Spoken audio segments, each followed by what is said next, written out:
Ladies and gentlemen, what's good, y'all? It's the Chillmeister, Chris Gary, and this is another special interview for Focus Fights Audio. Only in this case, it's Focus Fights Audio video exclusive, except you're listening to it in audio, which I don't know. But still, though, with Canadian MMA looking to get its glory days back that it had during the age of George St. Pierre and Carlos de Ronan Newton and Paul Lazenby and even Julia Budd, one man is looking to make himself noticed in a very different way. This well-trained Brazilian Jiu-Jitsu practitioner will look to make Thicc Boy Fight Club and Clubber Lang MMA proud when he takes on Toshikazu Sekizawa in Tokyo next weekend, April 27th, as you're listening to this right now, at Roman Combat 2. In full gi, Pride Rule style mixed martial arts. Ladies and gentlemen, introducing the pride and joy of Barrie, Ontario, Canada, this is Taylor Clubber Lang. Taylor, how are you, eh? Hello, Jay. Thank you so much for introducing me and giving a little shout out to Canadian MMA. I really appreciate you. I mean, I try to do my best when it comes down to doing research on folks I talk to. But still, though, it's a pleasure to talk to you as well.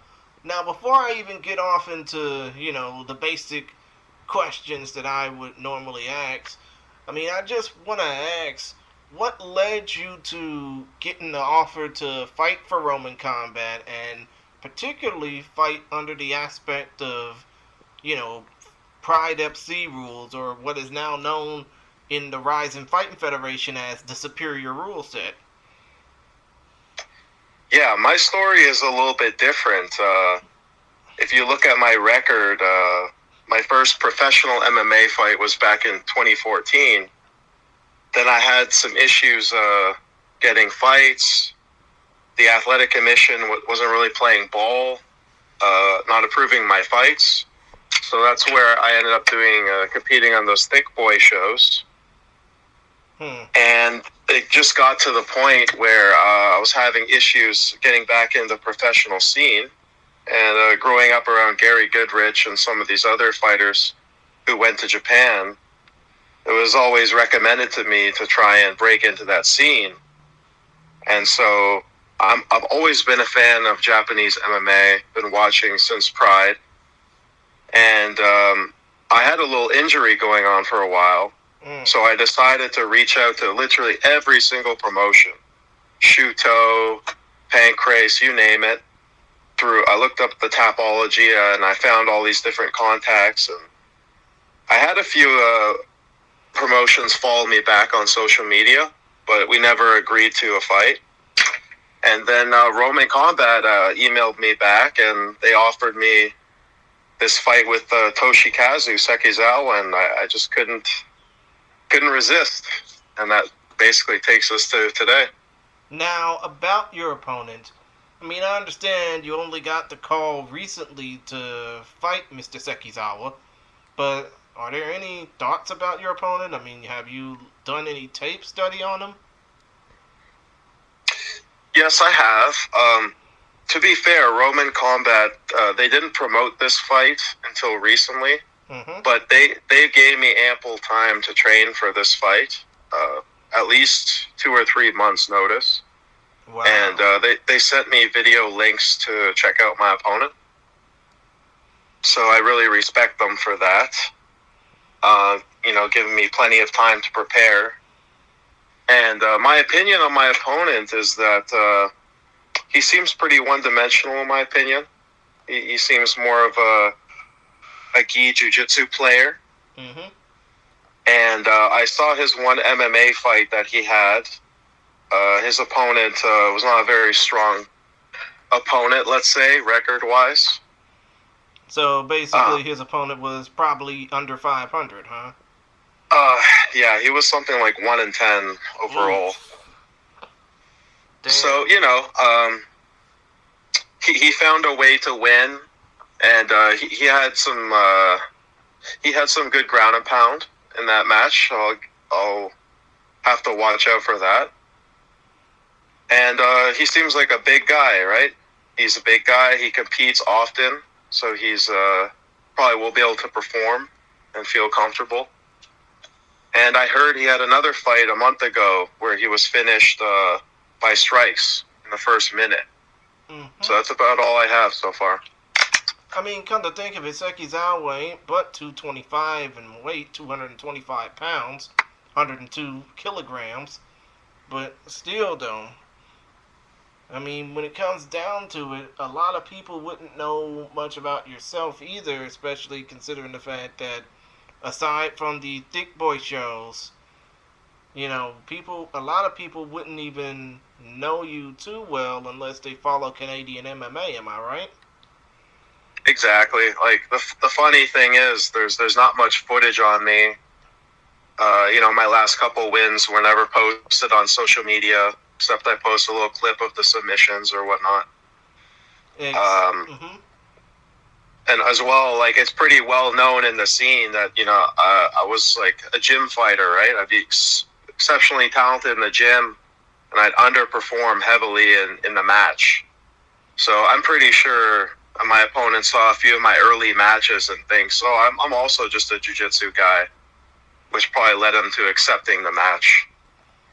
I see. And when it comes down to you being a jiu-jitsu practitioner, a Brazilian jiu-jitsu practitioner, I just gotta ask, there's a lot more focus on Brazilian jiu-jitsu being a, you know, show-offy type of sport. Well, not really a show-offy type of sport. It's just the fact that they want to treat it more like the UFC rather than it being a traditional martial art, which it is a traditional martial art if you look back at your history of how it started in Brazil and how it came over from Japan and all that. But do you think that there's a negative conception about making the sport more UFC-like rather than more traditional, especially when it should be an Olympic sport?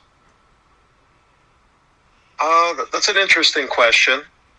Like, for me, the origins of jiu-jitsu is a combat art. And when I actually trained judo before I started BJJ. Mm-hmm.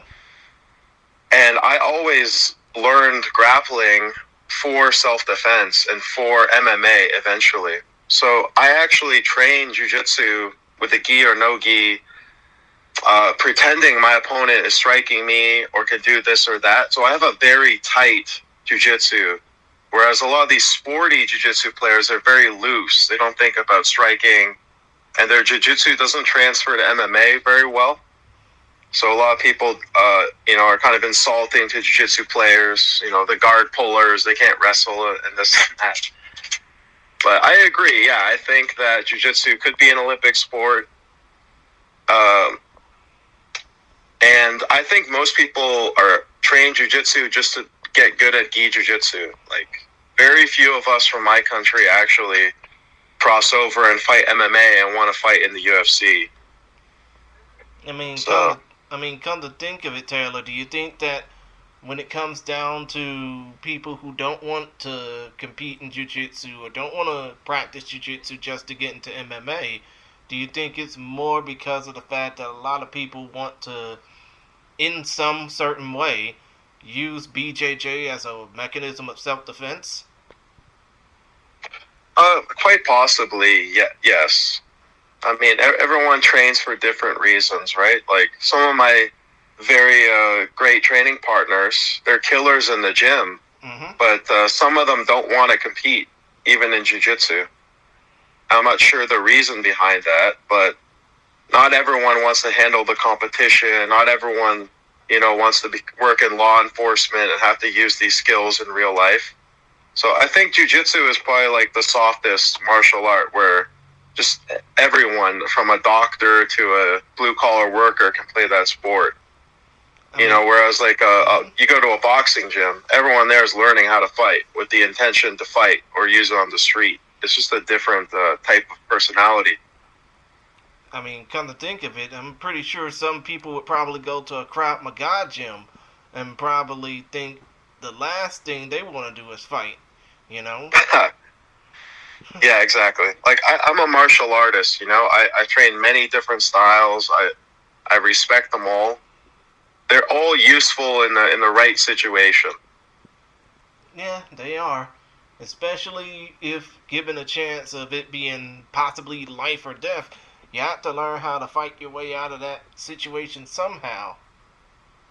Exactly. And even though I compete in MMA, I still often teach little group self-defense seminars, you could call it, or group training, where I'll go over the traditional martial arts techniques, weapon self-defense, Japanese jiu-jitsu, a lot of stuff like that. Because when you fuse it with mixed martial arts, let's say you're Muay Thai, wrestling, and Brazilian jiu-jitsu, then you're a killing machine in the street, So I use these ancient self-defense techniques week in and week out as well. Obviously, you're not allowed to use wrist locks, and you're not allowed to use weapons in MMA, but that's kind of one of the reasons why I always wanted to fight in Japan, is because I've trained in karate, I've trained Japanese jiu-jitsu, judo, you name it. So I'm always thinking about the ancient times where they had to deal with weapons, It's totally different to modern MMA fighting. Now, come to think of it, you did say you've always wanted to fight in Japan. I mean, let's just say, going back to that fight against Sekizawa, if given the chance, if you do well in this particular fight next weekend, what would be the prospect of you possibly fighting in a promotion like the RIZIN Fighting Federation, which another Canadian in Tony Laramie, the brother of UFC veteran TJ Laramie, is currently fighting in? Yes, I'm a big fan of RIZIN. I've been watching it for the last decade now. And to be fair, it'd be my dream to sign with a promotion like that, to be able to compete in the Saitama Super Arena, for example. I'd give anything for that opportunity. But I know that I have to win my fight. I have to build my name, and maybe one day they'll give me a chance. And I would love that more than anything. I'm sure you would, especially considering the fact that, like I said, Tony Laramie is the guy that's pretty much helping to put over Canadian MMA right now, especially in his last two fights in the promotion. His only two fights in the promotion. If anything, that basically leads me to this question that we harped on before we pressed record. Even though promotions like Samurai out in Montreal, Unified MMA out in Winnipeg, and the BFL out in Vancouver exist, do you feel that Canada should be seen more as a big-name fight market rather than just having all the big fights go to the U.S. or U.K. or the Middle East? I think we're growing. We have a few shows on the UFC Fight Pass now, and we have people tuning in around the world. But, there's other shows. We have these regional shows that are building stars for the future as well. And, yeah, Canada has always been a huge hotbed for MMA, right? Like, I've trained at TriStar Gym many times throughout the years, and it was just filled with the big-name Canadian UFC fighters. And I know where our talent is compared to other countries. Like, I've trained in your country. I've been to Extreme Couture in Vegas, other gyms. I've been to 10th Planet headquarters in LA. We are just on the same level as you guys. We just don't have the eyes on our MMA. And it's just harder for us with less shows to get the cream of the crop out there to fight in the UFC and RIZIN and stuff like this. But we're coming. And come to think of it, I don't just mention MMA as it's the only fight sport in Canada. Obviously, pro wrestling is still big in Canada. Boxing has somewhat become big in Canada, but you still won't see anybody with grandiose ideas having, ideas in their head that they want to possibly fill up Rogers Center in Vancouver with a big-time fight. But still, though. Yeah, you're right. Well, actually, no, not Rogers Center. More like Rogers Place. Rogers Center is in Toronto. Rogers Place is in Vancouver. You have a point, though. Like, the UFC hasn't been to Montreal in 10 years.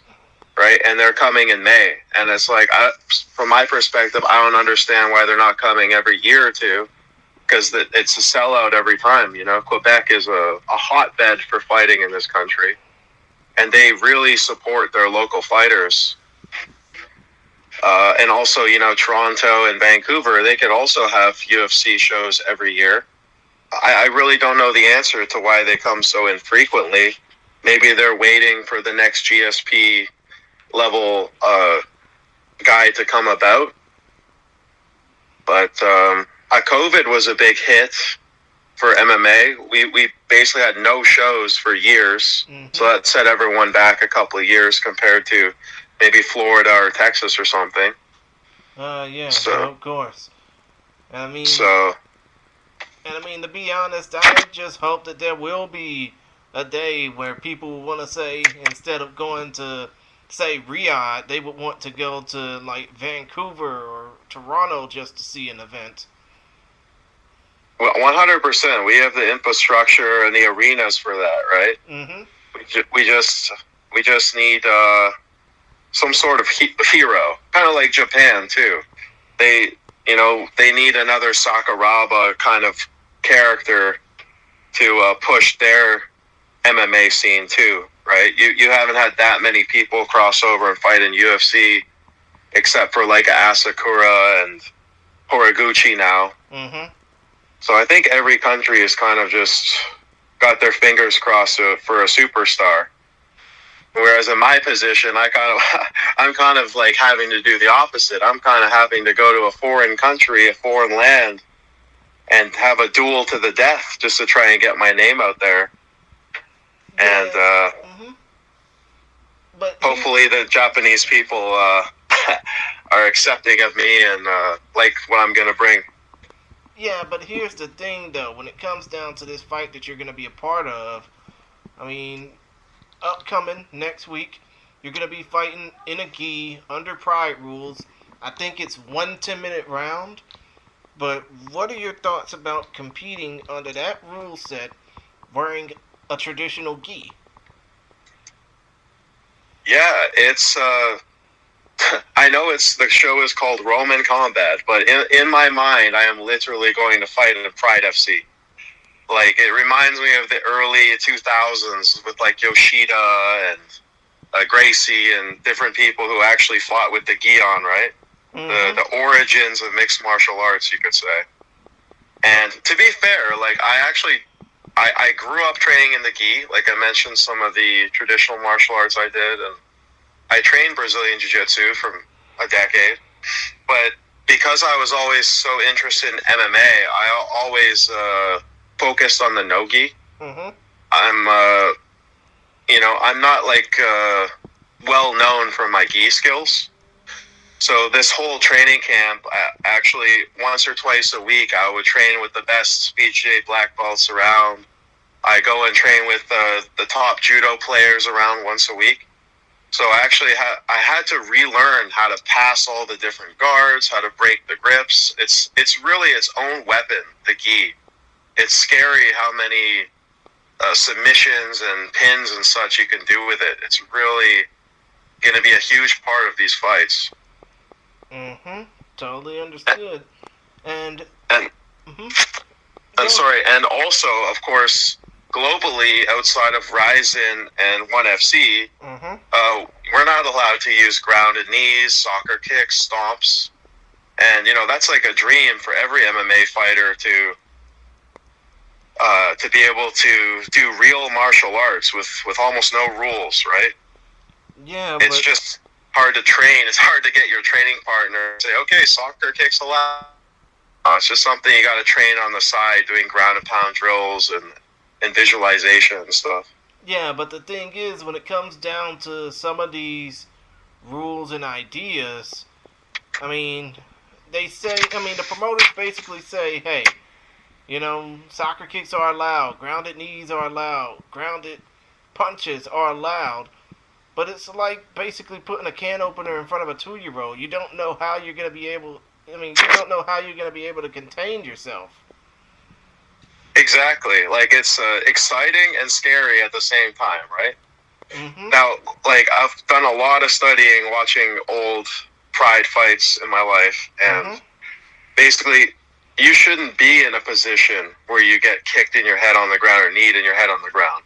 You were taken down and had your guard passed, and you're in a bad position, or you got knocked down or swept, and you're trying to get up, and you're not thinking about the fact that your opponent can kick you in the face.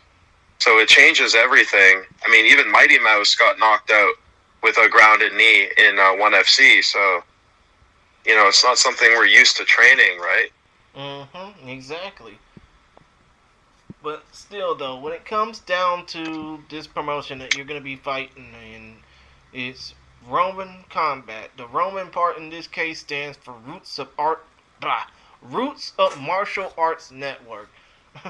But even though most people don't know about this particular promotion, what would be the simplest way you would be able to describe it as somebody who's just about to come into this promotion? Yeah, I would describe it as basically a promotion who's trying to unite the past, present, and future of mixed martial arts. Mm-hmm. They're a promotion that has professional Brazilian Jiu-Jitsu matches in a gi, and they have professional mixed martial arts fights while wearing a gi, just like Pride. And in the main events, they're having a Vale Tudo fight, aka a bare knuckle, no rules, no time limit MMA fight. So that is, like a gladiatorial contest in itself. So that is going to bring a lot of attention to the show. I see. And when it comes down to it, you basically were talking about some of your biggest influences as a fighter growing up. I think I mentioned a few names off the top of my head at the beginning of this interview, and you did with Gary Goodridge as well. But who would you say is your biggest influence in wanting to become a fighter? Yeah, from my area, definitely Gary Goodridge. He's helped me train before, holding pads for me at the Uptown Boxing Club locally, and he used to have a gym, Fight University. I've been a few times. And in terms of grappling, you already mentioned Carlos Ronan Newton. Mm-hmm. He's from maybe 30, 40 minutes away from where I live, but I've never trained with him. But overall, my favorite fighter ever is Mirko Krokop. Oh. I just love his the way he carries himself. He's so honorable. Journalists have tried to insult his opponents, like one of the Nogueira brothers, and he immediately told the journalist, like, how dare you talk badly about my opponent? What have you ever done in your life? We're risking our lives in here for you people. So someone like that is just a true warrior. Win or lose, he always carried himself with respect, and that's a good influence for me to go to Japan and carry myself like a real man and a warrior. I mean, kind of think of it, considering how crazy fight sports is these days, where you couldn't live unless you basically insult your opponent or, do stupid things just to get yourself over. I mean, do you think that a lot of the respect aspect and basically people just showing pride towards one another, pun intended, is basically lost in this day and age? I think so. Like, one of the reasons no one knows who I am is because I never cared to be famous. I don't want to open a TikTok account and insult other MMA fighters to try and get a fight. Like, I just want to train, be a martial artist, follow Bushido code, similar to Jiri Prohaska. That's how I was raised growing up. My father's a judoka as well, by the way. And I just want to be respectful, and just our words should be sorted out inside of the cage. And Roman Combat was very explicit with me. We do not want any nonsense. We do not want any insulting, swearing. All this is penalized and discouraged. So every fighter who's going to be on this card is a real martial artist. We all respect each other. We all know that we can, seriously injure each other. And we have to take this match very seriously.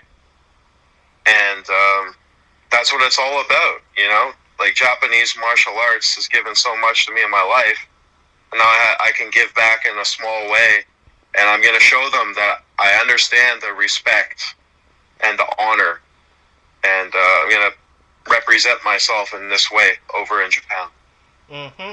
And when it comes down to this event, I mean, obviously we mentioned, the possibility of you wanting to fight for a promotion like RIZIN if the opportunity presented itself. But let's just say, if you were to fight again for Roman Combat, well, actually, if you were to do well in this particular event, would you be willing to accept another call from Roman Combat? 100%. I mean, I do have to see how things go in, at the show, but their professionalism is insanely high level. They had someone, like an English speaker, communicating with me week in and week out through email. They've had all their rules and all the contract and everything translated to English and sent to me. They treated me with the utmost respect, and everything I asked for, they agreed. So Japan is very loyalty based. A lot of fighters can only fight for DEEP, can only fight for Shuto, etc. So after next weekend, I will be part of their family, and hopefully they will bring me back on every show. That is, if you be willing to basically travel to and from Toronto and land in Narita and then back again. Exactly. Now, luckily, I've been to Japan as a tourist before. I spent around 3 weeks there and traveled all over. So, luckily, I'm very experienced in the flight and living there, so to speak, for a few weeks. So, I love it, and it's a great way for me to visit Japan, hopefully yearly or even multiple times a year. Just like I said, these fighters of past who they basically didn't fight in North America anymore. They were fully employed fighting in Japan, in Pride, K1, etc. I would love nothing more than that. In these couple of years I have left of fighting MMA, that would be a dream come true for me. Now, obviously, I got a few more questions to basically ask of you, but when it comes down to your fight club, the gym that you represent, I don't know if it's Thicc Boy Fight Club or Clubber Lang MMA, but if you could describe either one of those in a few words, what would they be and why? Yeah, basically, Thicc Boy Fight Club is an MMA gym in Mississauga, Ontario, and that's the promotion that I fought for recently in 2023, 2024. I am cool with them, and they help me out. But basically, where I live, I train at all the main gyms in Barrie. Like, we have 2 Muay Thai gyms. I could name them if you like. Go ahead. But so I train at one gym called 705 Striking. The coach Ryan there has 50 fights in the Muay Thai kickboxing. I train at Legacy Fight Club, another Muay Thai and MMA gym. I train at Uptown Boxing Gym with Jack Ireland. That's Gary Goodridge's boxing coach, as well as other pros. I train at the local judo club, Barrie Tora Judo. I train at Champs Brazilian Jiu-Jitsu Academy. So many different gyms, right? So many people help me. Also have a personal trainer, Chris Verano, who helps me with my lifting and sprinting and everything. So basically, like, the name of my gym is basically like a culmination of everyone helping me, all the MMA fighters helping me. Like, I do have plans to open a gym in the near future, but that's why it's called that. And my opponent, Sekizawa, he owns his own Brazilian Jiu-Jitsu gym called Iwaza World in Saitama. So I think they wanted this kind of gym owner versus gym owner angle. But that's basically it. Like, I train at many different gyms and with many different training partners. So it's like impossible to just pick one gym, and that's why that happened. I see. Now, when it comes down to your opponent, obviously this is basically the week before the fight, so there's no damn way your opponent will probably be able to hear this or see this, or let alone try and get people to understand what two gaijins are basically talking about. But let's just say, if you were to come across your opponent, weigh in, right as the weigh-in happened for this fight, I don't know if y'all do the same thing as 1FC does with the stupid hydration test, but let's just say if there was a moment where you and your opponent were to square off with each other. I know y'all want to be respectful because the rules are to be respectful in that promotion. But what would you basically say as a way to tell him to be on your P's and Q's before this fight? Yeah, like the way the weigh-in works even is its own thing. Mm-hmm. It's the same day weigh-in. Oh. So I'm not looking to cut any weight at all. And hopefully my opponent cuts weight, so he'll get tired faster than me. So basically, before you continue, basically it's the same day weigh-in, like 12 hours before the fight? I'm pretty sure it's like 3 hours before. Wow. So, personally, I'm not cutting any weight. I'm gonna be at our fight is set at 209 pounds catch weight. So 95 kilos. Yes, because I fight traditionally at middleweight, 185. I'll cut 15, 20 pounds to make that. And my opponent fought up at 225, so they wanted to make us fight in the middle. Yeah, I mean, I can totally understand that. As far as you and him fighting, you're not going to go up too low. You're not going to go down too low. He's not going to go up any higher. Exactly. But the other thing that doesn't happen in other promotions, if you miss weight in this fight, you have to pay 50% of your purse to your opponent, and you start with a 1 point deduction. So let's say the fight starts at 10-9 for your opponent if you miss weight. So if he does miss weight, it'll be a huge advantage for me. But here's the thing, though. When it comes down to missing weight rules in Japanese promotions, particularly in promotions like Deep, Pancrase, and RIZIN, they also have a rule specifically where if you finish an opponent, it's going to count as a no contest toward your professional fight record. I mean, in this promotion, I think the only stipulation is you start with 1 point missing, and there was no writing of the no contest. But anyways, to answer the original question, like back in the samurai days, they would have honorable and dishonorable killing. And the honorable killing is when you state your first and last name to your opponent before you fight them with your sword. So that's my approach to this fight. This is a duel to the death. I can speak some Japanese. I'm going to tell him, my name is Taylor Lang. Pleasure to meet you. And I'm going to tell him that I'm here to kill you. And that's it. I have nothing more to say. I'm not going to be a mean, tough guy bully, but I am going to look deep into his soul and show him that I mean business and I'm not afraid and he will not bully me.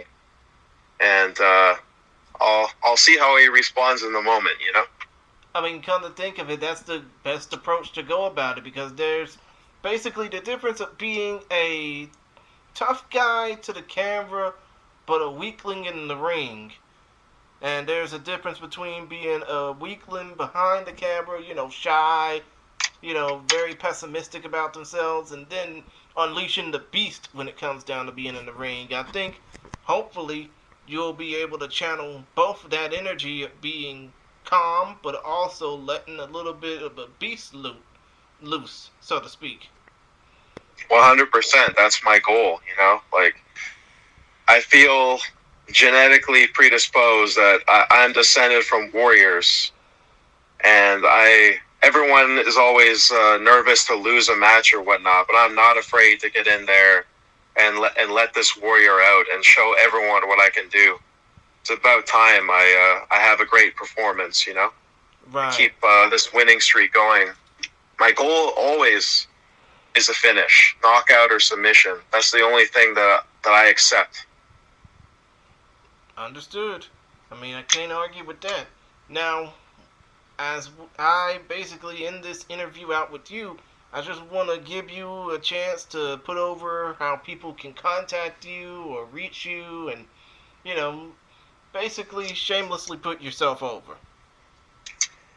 Okay, well, I really appreciate you reaching out to me. It's incredible that you take the time to ask me questions. You can reach me on my social media on Instagram and YouTube. It's at Taylor Lang MMA. Mm-hmm. And I do have an ex Twitter account. I got back one old one, and that is at Taylor J Lang. And those are the ways you can contact me if you'd like to speak with me. Okay, and I know that when it comes down to your career, obviously, you don't really have that much of a fan following. I mean, you hope to gain one off of this show when it comes down to gaining new fans. But for those who are basically going to be seeing you for the first time, because this event will be showcased in English with commentary from Mark Pickering and Ryan Bowe, who was a veteran of many different promotions, Shudo, Pride, etc. But when it comes down to the audience you hope to gain off of this show from those watching around the world, what would be the main thing you would tell them as a way to, to hopefully see you again down the line? I would tell them that on Sunday, April 27th, you guys are going to see my Gaijin Samurai spirit. You're going to see someone who doesn't believe in the word quit, who will never take a dive and who will never go down. And you're going to see someone who's trained martial arts for over a decade, and I'm going to have a breakout performance and show that I'm a lot better than my record will say. And I am literally looking for a finish. I'm not there to be a decisionator and bore the crowd. So you're going to get your money's worth for sure. I see. And with that, let me go ahead and remind the people that you can go ahead and do some... Well, actually, first of all, if you haven't bought the pay-per-view yet, you should go ahead and do so now. I'm pretty sure I'm probably going to mess this up. So if you want to buy the event, you can check it out in the description of this interview, because I can't really repeat it all that well. I think it's on Twitcasting, I think. But still, though. Point of the matter is, you can check it out next Sunday, April 27th. That event will be live probably at around midnight Eastern time here in the United States and Canada. 9 p.m. Pacific elsewhere. I'm sorry. I'm basically doing this on the fly. I don't really do these things when it comes down to stuff like preparing. All I just do is just prepare for the interviews. But yeah, next Sunday, April 27th, Gen Sports Palace, GEN Sports Palace, Roman Combat 2, Roots of Martial Arts Network. You will see Taylor Lang take on Toshikazu Sekizawa. And hopefully it'll be a barn burner. It'll be on twitcasting.tv, by the way. The link is in the description of this podcast interview. Other than that, Taylor, I hope you do well, and, good luck at the fight, man. Thank you so much. Have a great week, and I'll touch back with you after the battle.